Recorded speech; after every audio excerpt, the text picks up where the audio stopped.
నా క్రయధనముకై రుధిరము కార్చితివి, ఫలవంతములైన తోటగా మార్చితివి.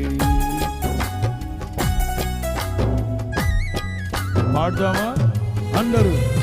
నా క్రయధనముకై రుధిరము కార్చితివి, ఫలవంతములైన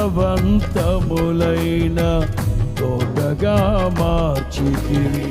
ఫలితము కొరకైన శోధన కలిగినను ప్రతిఫలముగా నాకు ఘనతను నియమించి, ఆశ్చర్యకరమైన ఆదరణ కలిగించి, అన్ని వేళలయందు ఆశ్రయమైనావు. ఎంతగా కీర్తించిన నీ రుణమే నే తీర్చగలనా? ఇదే కదా నీలో పరవశం.